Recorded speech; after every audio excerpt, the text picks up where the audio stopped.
Today we're going to talk about these new cine lenses I picked up for less than you might think, and so far, I'm loving them. Hi, I'm Austin with CA Media, where we talk about photo, film, design, tech, and everything in between.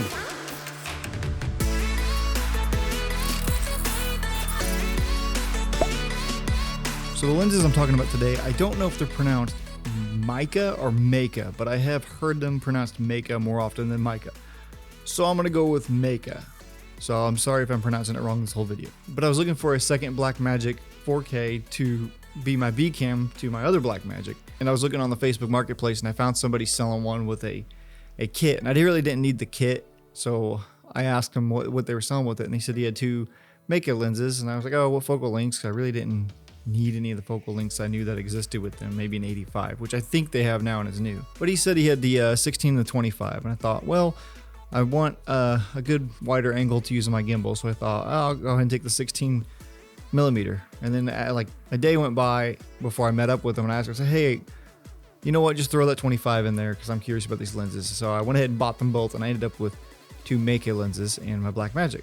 And I absolutely love them so far. So they are Micro Four Thirds cine lenses. I had heard and read online, I don't know if this is true, but if you're familiar with Vedra glass, Vedra makes high quality cinema glass for Micro Four Third mounts, I think mainly. They maybe made something else, I don't know. I just knew they made high quality Micro Four Third cine lenses. But I believe they went out or went under or stopped making lenses, or I don't know, they haven't been around much and I haven't heard much talk about them. But I had seen comparisons between the Meike lenses and the Vedra lenses, and they look very similar quality wise and build wise. So if that's the case, Vedra, they go for a lot, and these are way more affordable.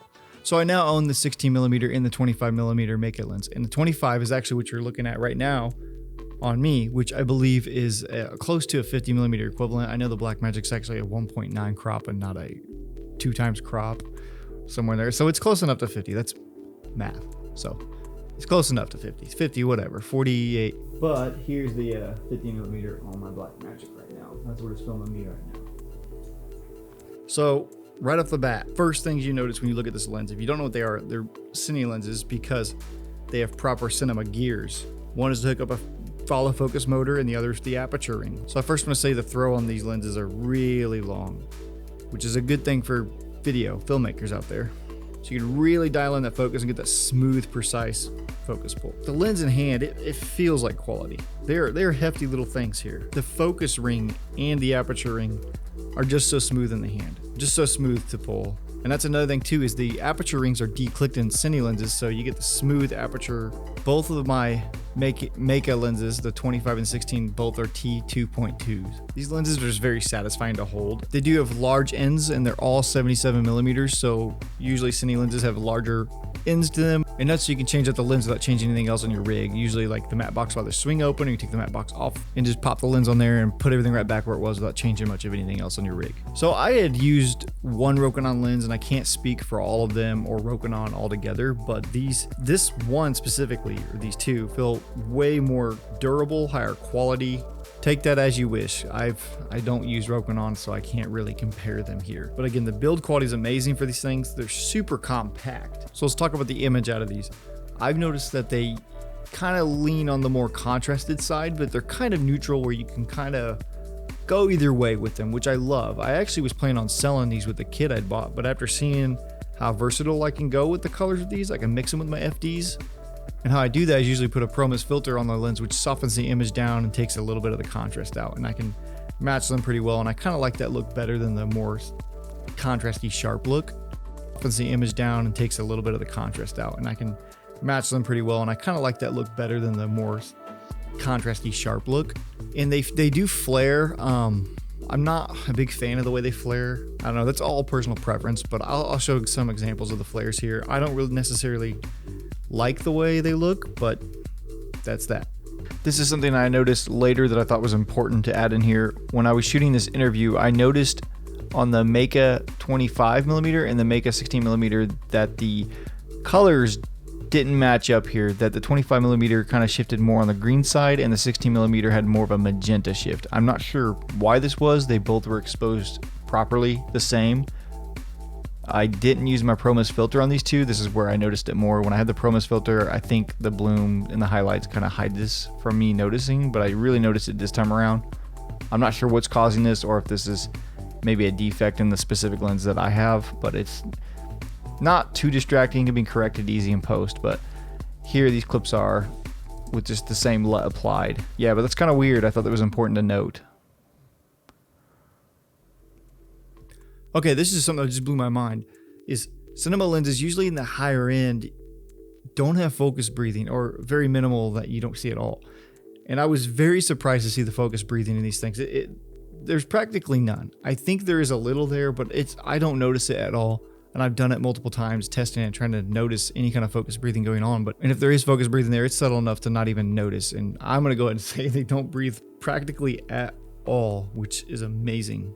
And I love that about these lenses. One thing I really love about these lenses is they pair really well with gimbals. Since it's Micro Four Thirds, the lenses are compact. I wouldn't say they're light, but they are still small and compact. So I mean, they do have a weight to them, like I said, but I use this on a gimbal all the time, and it pairs super well with a Nucleus Nano, and that's how I use it all the time. I put my Blackmagic 4K, but the features it has is a cinema lens, a true cinema lens with actual focus gear, long focus throws, smooth focus, declicked aperture rings, a 77mm thread so you can put on larger filters and matte boxes, and just overall quality of glass that you get with these lenses is the price.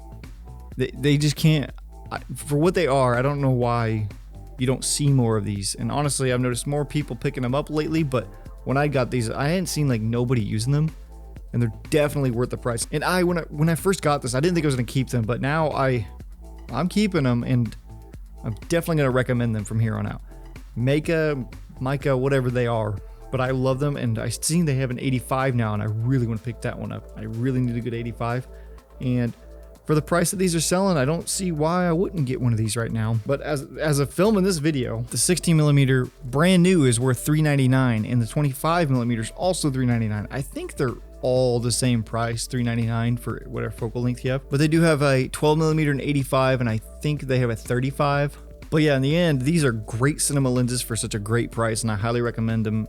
Let me know if any of you guys have these lenses or are thinking about buying one, or if you bought one after this video. I'll have links to them below, and comment what you think about the lens altogether, what you thought of the footage that I've shown, or what you think of Meike as a company, as a brand. Where they come from, how long have they been around? I don't know, but here they are, they exist, and I recommend them. That's it for this one. If you like this video, you want to see more content like this, please subscribe, leave a like if you liked it. If you didn't like it, I don't know why you're here.